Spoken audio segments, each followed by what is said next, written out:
So in all of these things, wherever we're at, whether we're looking at the past in our times when we felt very connected to Allah subhanahu wa ta'ala, or where we are now, the question is, how do we invest?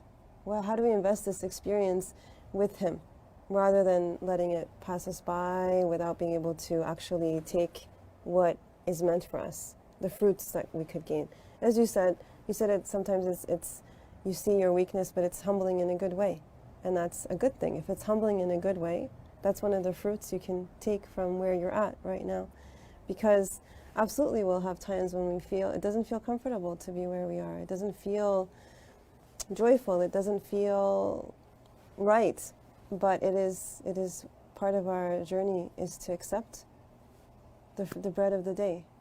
Whatever bread Allah has sent us this day, whatever provision He sent us this day, be it a depression or a moment of sadness or a joy or a real feeling of euphoria with Him, whatever it is, even a feeling of being far from Him. Because these are all, as Rumi said, these are all guests who come to the guest house that you are. You're a guest house.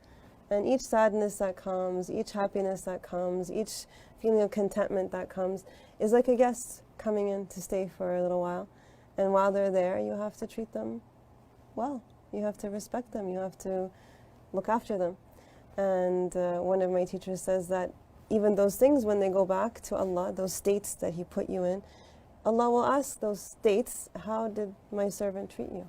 Was my servant able to accept that you had come and treat you with respect and treat you as coming from me, and not just some random nonsensical thing that when I'm feeling high on Laylatul Qadr, then that is when I'm with Allah, but everything else is just kind of nonsense. It has no meaning.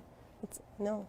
Allah, when we're asked to make tafakkur, the actual verses are telling us that, these are the people who say, you didn't create anything with meaninglessness.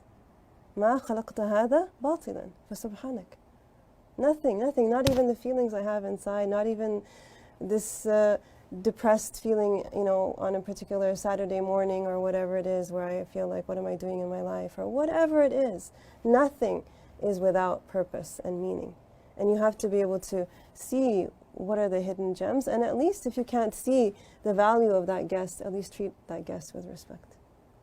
So what does it mean to treat that guest with respect? Is to not feel angry that they're there, to not feel frustrated, and to not hate the fact that you're in this state, and to just have this kind of what we call rida, which is related to certainty.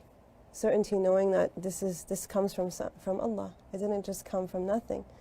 And I don't have to just feel like I can't wait to get rid of this person from my house, or I can't. No, that's not how we treat guests in Islam. We realize that they're there. And actually one of the things about human guests is that even when they might be, they might put you out of your normal routine, and they might have demands that you have to fulfill, and you have to cook extra, and you have to do extra things. But what do we know about guests? When they leave, they take all your sins with them.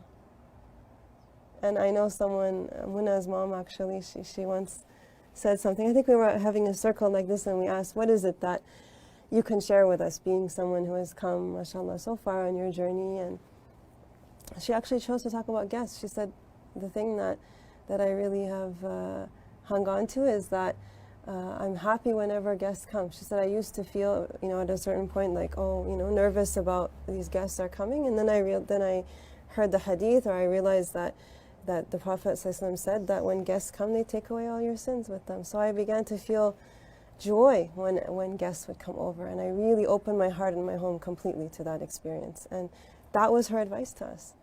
That was her whole summary of what it meant to walk on the path. So think about that in terms of your own circumstances and your own emotions, and how you can get the value of that. And again, even when you can't see why did that come, but just accept it. And later on you'll be able to see, maybe it was there to teach you patience.